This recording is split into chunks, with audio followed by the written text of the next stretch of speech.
Hello students, welcome back to the Tantri Sir Physics classes. Here is one more problem on rotation which I have picked up from Arrow. I am doing problems from rotation from Arrow and Pathfinder और एक एक करके मतलब series में दिखाता हूँ. ऐसा नहीं कि बीच में कोई प्रॉब्लम उठाया है. मैं वन बाय वन दिखाऊँ. Yesterday I explained you the problem 264. Then before 263. तो every day I explain you a problem, but मैं इसको sequential तरीके से मैं आपको ये प्रॉब्लम सिखाता हूँ. और पाथफाइंडर से इसके बाद पाथफाइंडर से मैं पिकअप प्रॉब्लम्स करूँगा. So that when you watch these problems with solutions, तो आपका फिजिक्स का जो कॉन्सेप्ट है वो थोड़ा सा वाइडर हो जाए और थोड़ा सा फिर आपको बाद में फिजिक्स थोड़ा इजी लगने लगे. That is my motive, that is my aim. My approach is that you see problem को एक प्रोजेक्ट बनाया जाए, इसके बारे में सोचा जाए, उसको टाइम दिया जाए ताकि इसमें जो कॉन्सेप्ट है उसको एब्जॉर्ब किया जा सके. जैसे ये प्रॉब्लम है. A small body is fixed to the inside of a thin rigid hoop, a circle type hoop of radius r and mass equal to that of the body. The hoop rolls without slipping over a horizontal plane so that the hoop moves without bouncing. At the moment when the body goes into the lowest position, the center of the hoop moves with the velocity v0. Figure दिया है जो मैं बनाऊंगा. Find the velocity of the body relative to the ground at that moment. Question कुछ ऐसे मैं आपको समझाना चाहूंगा. पहले देखिए, कुछ क्वेश्चन ऐसे हैं कि ये एक हुप है सर्कुलर और इस हुप के साथ एक ऑब्जेक्ट कनेक्टेड है. मतलब this object sticks to the hoop at this position. ये ऑब्जेक्ट ए है और इसका मास m है और हुप का भी अपना मास m है और इसका velocity let me suppose v0 है and it moves in the forward direction. It rolls. Question ये है कि what should be this velocity when this object is at the lowest position which sticks to the hoop. ये hoop को stick करता है, hoop के साथ attached है. ये v0 क्या होना चाहिए ताकि when the hoop rolls it will not jump off from the ground. ऐसा हो सकता है कि when this object reaches here at the top, जैसे ये position, this object reached at the top attached to the periphery of the hoop.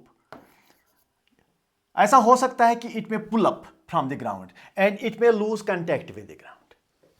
हमें देखना है कि what should be this v0 when the object is here so that at no time it will jump off from the ground. मतलब ये हो सकता है कि इट विल बम्प ऑफ, मतलब एक ग्राउंड को छोड़ सकता है ये ऑब्जेक्ट. अगर ये फास्ट मूव करे ये ग्राउंड को छोड़ सकता है, यानी कि ग्राउंड से ऊपर जा सकता है, कि ग्राउंड को लीव कर सकता है अगर ये वेलोसिटी ज़्यादा हो. तो पहली बात यह है कि why should it leave the ground, why should it leave the rolling, why should it bump off और why should it jump off into the space. क्यों ये स्पेस में जंप अप करेगा, क्यों ये ग्राउंड को लीव करेगा, ये भी तो सोचना है. हमें देखना है कि what should be this velocity, maximum velocity. इसका ये मैक्सिमम वेलोसिटी क्या होना चाहिए ताकि it will not jump off from the ground. It will continue to roll even when the object reaches here. जब ऑब्जेक्ट यहाँ है कहीं और जगह है तो फिर बम्प ऑफ होने के चांसेस कम है, वो मैं आपको समझाऊंगा. अगर ये ऑब्जेक्ट यहाँ है तो बम्प ऑफ होने का कोई चांस ही नहीं है. The hoop will not leave the ground. वजह यह है कि there will be a normal reaction because of its weight here. There will be a normal reaction certainly, and this normal reaction will not allow the hoop to jump off into the space. लेकिन अगर object जब यहां top पर पहुंचा ये object, तो there is a possibility that it may jump off the ground. लेकिन हमें ये वेलोसिटी उतना रखना चाहिए ताकि even at this position the hoop will not jump off the ground. Ground को छोड़ेगा नहीं, it will continue to roll. It should continue to roll. अब आप कहेंगे why when the object is here why it should why there is a possibility that it may jump off. The possibility is because ये जो role कर रहा है, rolling में ये ऑब्जेक्ट जो है it also rolls, and here it has some velocity, and due to that velocity there is a centrifugal force in the upward direction. That centrifugal force which acts on this mass in its frame of hoop के frame में जो इस पर force होगा centrifugal force, that will pull it up. अगर वो centrifugal force, यहां तो सेंट्रीफ्यूगल फोर्स मैक्सिमम होगा, इसीलिए यहां जंप ऑफ होने का चांस है. तो अगर वो सेंट्रीफ्यूगल फोर्स बहुत ज्यादा है, मतलब सफिशिएंट है, तो it may jump off into the space. तो हमें बचाना होगा. हमें ये सेंट्रीफ्यूगल फोर्स जो है, सेंट्रीफ्यूगल फोर्स यहां कितना भी हो, तब भी हमें इसको अलाउ नहीं करना है कि it may jump off into the space. Question ये. So what should be this V0? That even when the object reaches here, it may not jump off the space, it may not leave this surface, it may continue to roll. बस that is our question. तो क्या करें? फिलहाल आपको समझ आया होगा कि यहाँ जंप ऑफ होने के चांसेस क्यों है, क्योंकि यहाँ सेंट्रीफ्यूगल फोर्स ज़्यादा से ज़्यादा है. कहीं और पर अगर सेंट्रीफ्यूगल फोर्स है लेकिन उसका ऊपर वाला जो कंपोनेंट है दैट विल बी लेसर. तो यहां ज्यादा से ज्यादा ऊपर के और कंपोनेंट है सेंट्रीफ्यूगल फोर्स का, तो जंप ऑफ ग्राउंड से जो चांस है वो यहां पर ज्यादा है. अगर यहां बच गया तो समझो बच गया, तो कहीं और ये जंप ऑफ करेगा नहीं. When object is here and we are able to save this hoop from jumping off the ground, then it is safe everywhere. यहां पर भी जंप ऑफ नहीं करेगा, किसी और पोजीशन पर ये ऑब्जेक्ट जब होगा जंप ऑफ नहीं करेगा. तो हमें इसको यहां जंप ऑफ से बचाना है. Question is what should be this V0 that it will continue to roll, continue body continues roll. अब body when this hoop rolls, this object also moves and it goes to the top, it goes like this, it goes like this, it also moves with the hoop. Question ये, पहले मैंने question आपको समझाया. अब देखो, पहली बात यह है कि मैंने हमेशा आपको कहा कि how to nail down the problem, how to find this technical point, how to find this that technical point, और how to nail down the problem even at the start. पहले ही हम प्रॉब्लम को नेल डाउन कैसे कर सकते, पहले ही problem को कौन सा पॉइंट, कौन सा टेक्निकल पॉइंट ऐसा है जिसको दिमाग में रखने के बाद प्रॉब्लम हो सकता है, बताता हूं. इवन एट दिस पॉइंट, यहां जो ये इस पॉइंट पर ये जो ग्राउंड है, ये जो ग्राउंड है, ग्राउंड जो है it should normal reaction by the ground on this whole system of this mass and hoop, अच्छा mass is the same, that should be n should be equal to 0. अगर normal reaction यहां 0 हुआ तो बाकी जगहों पर नॉर्मल रिएक्शन पॉजिटिव होगा, क्योंकि नॉर्मल रिएक्शन यहां अगर 0 हुआ नॉर्मल रिएक्शन, अगर ऑब्जेक्ट कहीं और जगहों पर होगा तो नॉर्मल रिएक्शन पॉजिटिव होगा. नॉर्मल रिएक्शन पॉजिटिव का मतलब यह है कि यह जो हुप है it presses the ground to have the normal reaction, right. Positive normal reaction का वही मतलब है. तो अगर नॉर्मल रिएक्शन पॉजिटिव है देन द बॉडी रोल्स, उसमें कोई टेंशन ही नहीं है. अगर बॉडी का नॉर्मल रिएक्शन यहां 0 है तो हम कहेंगे body just rolls, it should be just 0. 0 के जब इट शुड बी जस्ट 0. अब हम ये नहीं कहेंगे नॉर्मल रिएक्शन नेगेटिव, क्योंकि नेगेटिव नॉर्मल रिएक्शन का कोई मतलब है नहीं. Here it should be just 0. When it is just 0 here, then at other points it will be normal reaction will be positive. Positive normal reaction means the body continues to stick with the ground. No point of jumping off. Jumping off means normal reaction is 0. Just jumping off means normal reaction is 0. Just detached from the ground. Just begins to detach from the ground means normal reaction is 0. अब बहुत ऊपर गया, हम कहेंगे normal reaction negative, वो कोई concept ही नहीं है। Just when it detach from the ground, normal reaction is zero.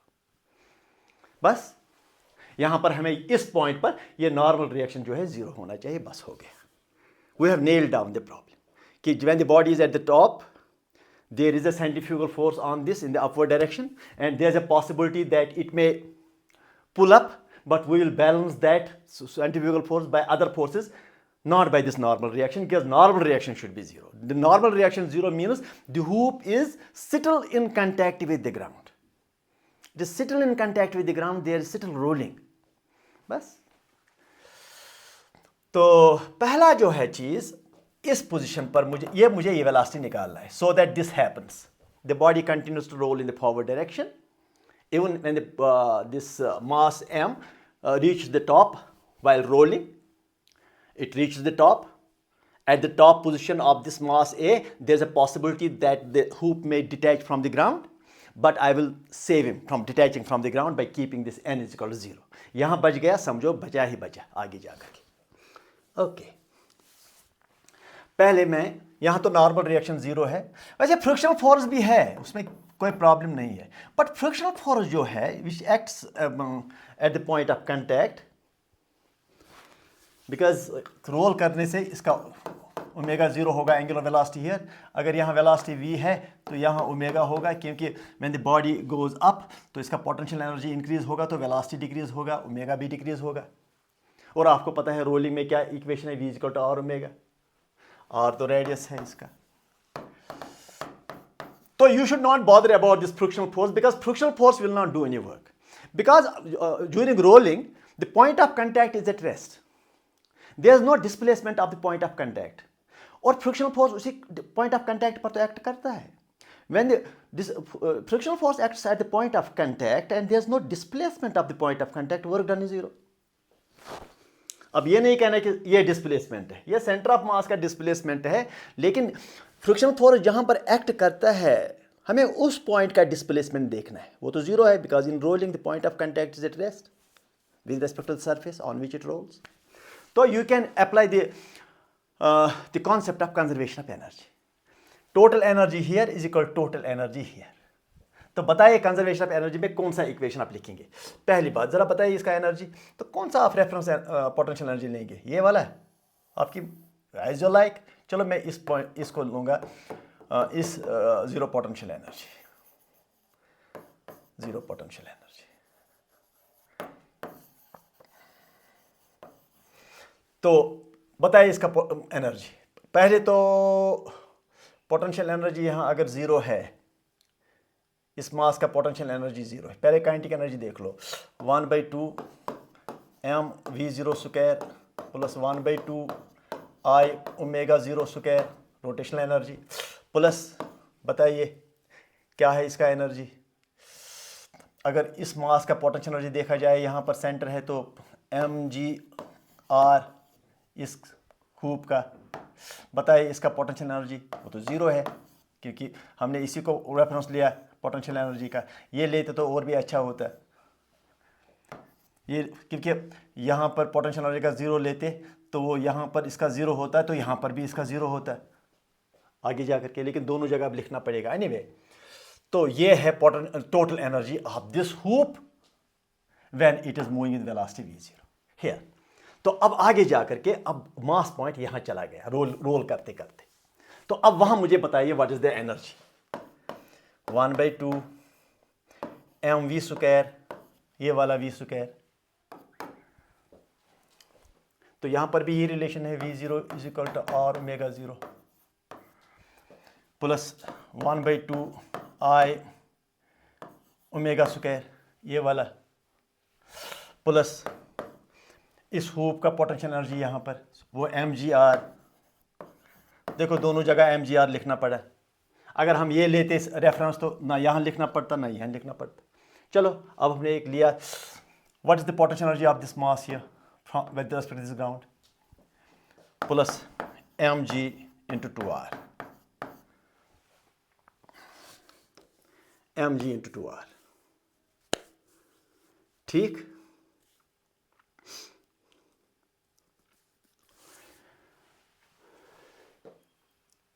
इसका 1/2 mv स्क्वायर हुप का energy, 1/2 I omega square hoop का rotational energy plus mgr plus mg into 2r।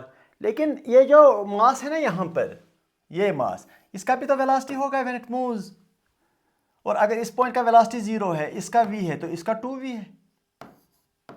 ये rotation में हो जाता है, क्योंकि इस पॉइंट का एक तो वेलोसिटी सेंटर ऑफ मास का वेलोसिटी है, दूसरा रोटेशनल वेलोसिटी r ओमेगा, वो इसका मतलब ये 2v के बराबर होगा। वो आपको रोटेशन में आना चाहिए। अगर ये 0 है, ये v है, ये तो 2v है। तो इसका मतलब ये है कि हमें इसका काइनेटिक एनर्जी भी लिखना चाहिए, that is 1/2 m into 2v का स्क्वायर। ये हमने काइनेटिक एनर्जी का ये टोटल एनर्जी, मैकेनिकल एनर्जी का कंजर्वेशन इक्वेशन लिखा। अब कहेंगे यहाँ क्यों नहीं काइनेटिक एनर्जी था, कि यहाँ इस मास का इसलिए काइनेटिक एनर्जी नहीं लिखा क्योंकि ये ग्राउंड के साथ टच करता था और इस पॉइंट का वेलोसिटी 0 है। इन rolling the point which touch the ground has 0 velocity. तो इस मास का इस पॉइंट पर वेलोसिटी 0 है, लेकिन यहाँ पर इसका वेलोसिटी है बाज़ाब्ता 2v। बस ये आपको विद कॉशियसली लिखना है ये इक्वेशन, विद केयर। कितने कंपोनेंट्स है एनर्जी के, kinetic energy, rotational energy, potential energy, उसका खास ख्याल रखना है। और ये जो मास यहाँ पर है, इसका तो पोटेंशियल एनर्जी भी है mg2r, क्योंकि ऊपर है टॉप पर, और साथ में इसका काइनेटिक एनर्जी भी है। और don't forget that this point has a velocity of 2v। ये आपको सीखना चाहिए। अगर रोलिंग में यहाँ वेलोसिटी 0 है, यहाँ v है, तो यहाँ 2v होना चाहिए, क्योंकि हर एक पॉइंट का वेलोसिटी टू वेलोसिटीज है। एक तो ये सेंटर ऑफ मास का वेलोसिटी, दूसरा रोटेशन की वजह से जो वेलोसिटी मिलता है। तो यहाँ टॉप पर रोटेशन की वजह से आर ओमेगा मिलेगा, v is equal to r omega का वेलोसिटी मिलेगा। तो यहाँ आर ओमेगा हुआ वो भी v, तो 2v फॉरवर्ड हो जाएगा। अच्छा, तो इस इक्वेशन को सॉल्व करना पड़ेगा, बाद में और एक इक्वेशन लिखना पड़ेगा। लेकिन अच्छा, ये mgr और mgr खत्म हुआ, तो अब हमारे पास क्या इक्वेशन है, ये और ये। इसको मैं दूसरे में सॉल्व करना चाहूँगा। I want to solve this 1/2 mv0 square plus 1/2 hoop का मोमेंट ऑफ इनर्शिया। चलो पहले लिखते हैं आए ही, या लिखो हुप का moment of inertia, that is mr square, ring जो है, omega square is v0 square by r square. ठीक हो गया। ये is equal to 1/2 mv square plus 1/2 I, that is mr square, omega square यहाँ पर जो था that is v square by r square, plus ये लिखा, ये भी लिखा mg इंटू 2r,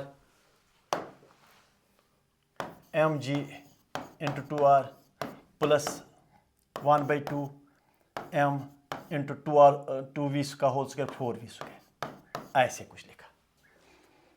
चल रहा है फिलहाल, ठीक। ये खत्म हुआ, तो ये हुआ 1/2 mv स्क्वायर, 1/2 mv स्क्वायर हो गया mv square, mv0 square is equal to, चलिए ये खत्म हुआ,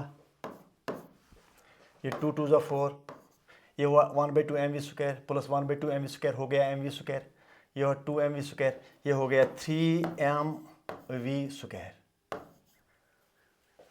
1/2 mv स्क्वायर, 1/2 mv स्क्वायर हो गया mv square, m into 2v square, 2v square 2mv square हो गया 3mv स्क्वायर, प्लस 2mgr। अच्छा खासा इक्वेशन हमें मिला, बहुत इक्वेशन, अच्छा खासा इक्वेशन मिला। चलो इसको रहने दो। अब और एक कॉन्सेप्ट, जो अभी नॉर्मल रिएक्शन का कॉन्सेप्ट मैंने आपको बताया। ये देखो है तो बहुत सिंपल, लेकिन एरोडॉफ का प्रॉब्लम है, थोड़ा आपको सोचना पड़ेगा। What are the possible components of kinetic and potential energy, थोड़ा सा देखना पड़ता है। वरना देखो, मैंने हमेशा आपको कहा जो बेसिक फिजिक्स के रूल्स हैं वो सेम है, सेट ऑफ रूल्स। अब कभी आप पजल हो जाते हैं, सर ये प्रॉब्लम बहुत मुश्किल है, थोड़ा सा डीपली देखना पड़ता है क्या क्या हो रहा है। There is no any additional concept unless you go to high energy physics. Basic rules are very simple. Simple है या complex है, एक बार सीख लिया तो हो गया. सीख करके प्रैक्टिस किया. ये जो इतना ही प्रॉब्लम है मुश्किल, तो फिर भी आपको बेसिक रूल से होता है. हमें सिर्फ गौर से ये देखना पड़ा कि ये जो हुप है कितने एनर्जीज है. एक तो translational kinetic energy, rotational kinetic energy, mass कहाँ पर है उसका देख लिया. फिर पोटेंशियल एनर्जी हुप का सेंटर यहाँ पर तो mgr हो गया. मास नीचे है तो इसका पोटेंशियल एनर्जी क्या हुआ, वो तो ज़ीरो है because it is just touching the ground. तो टच ग्राउंड कर रहा है मास पॉइंट नीचे, तो उसका काइनेटिक एनर्जी क्या है, ज़ीरो, क्योंकि that is at the point where it has a contact with the ground, so this point is have zero velocity. As such, there is no kinetic energy associated with the mass a. ये देखो, इसके साथ कोई kinetic energy associated नहीं है. वो सब देखना पड़ता है, फिर हो जाता है, इजीली हो जाता है.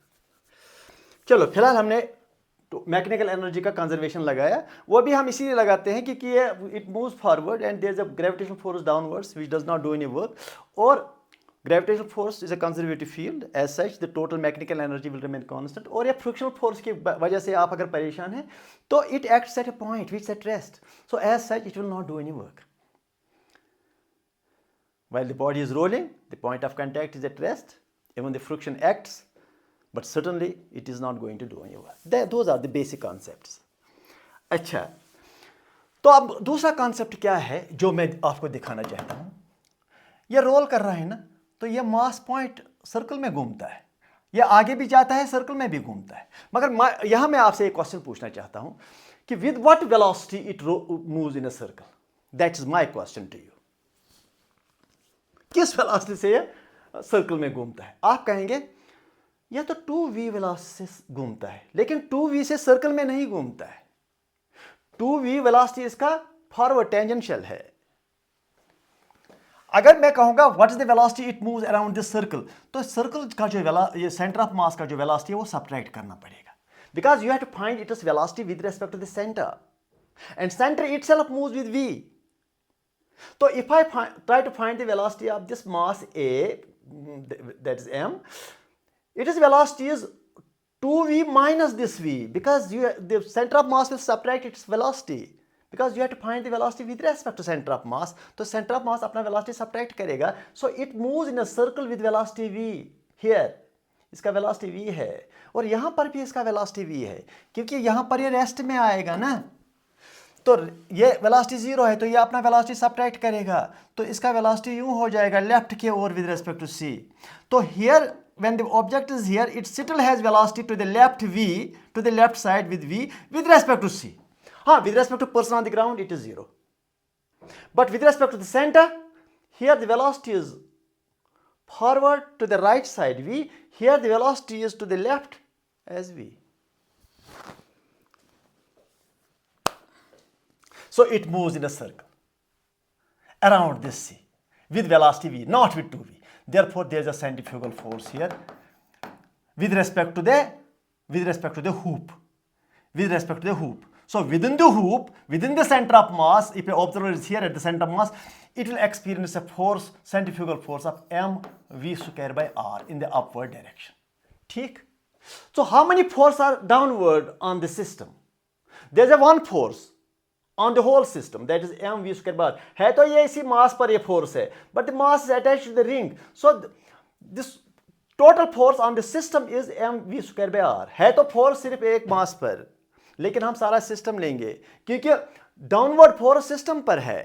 तो how much force is in the downward direction on the system?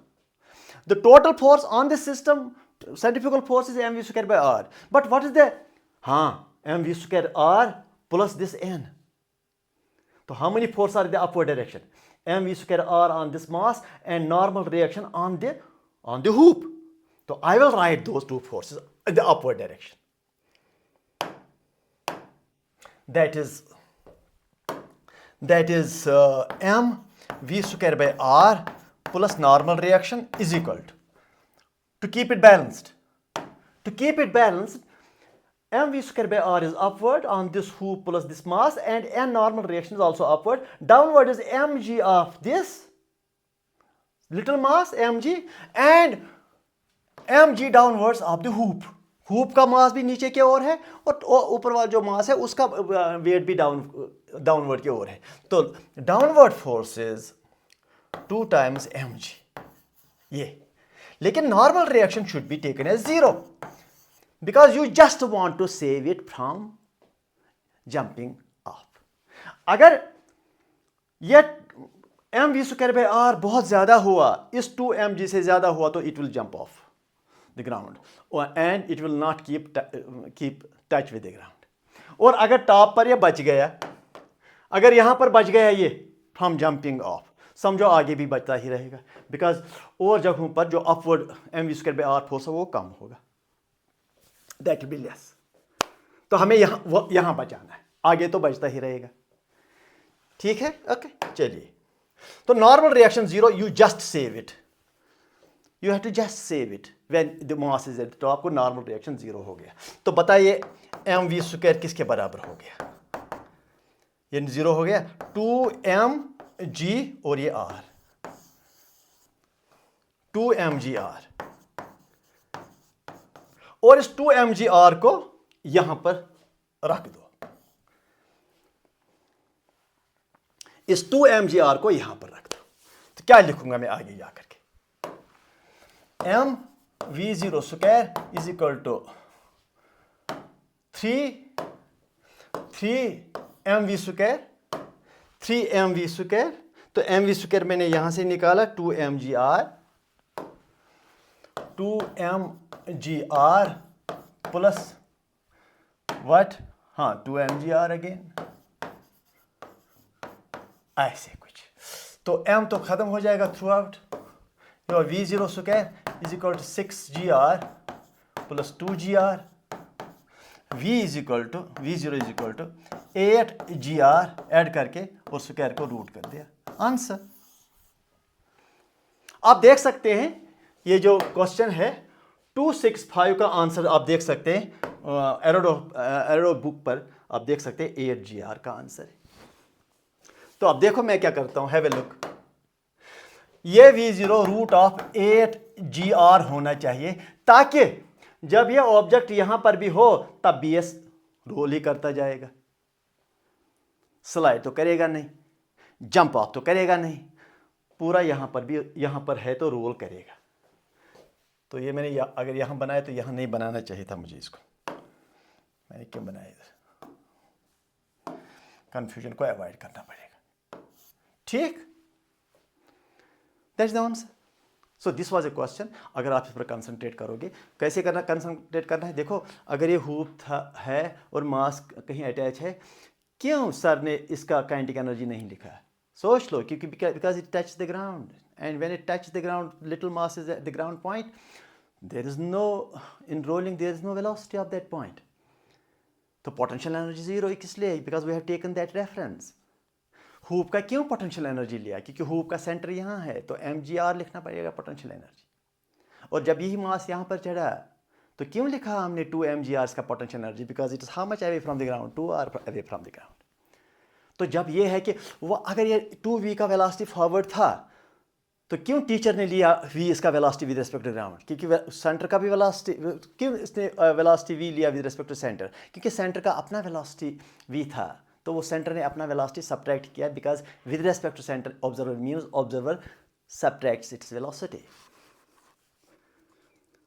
So the object moves in a circle with speed v, but with respect to the ground he moves, the object moves at the top position 2v and the bottom position 0.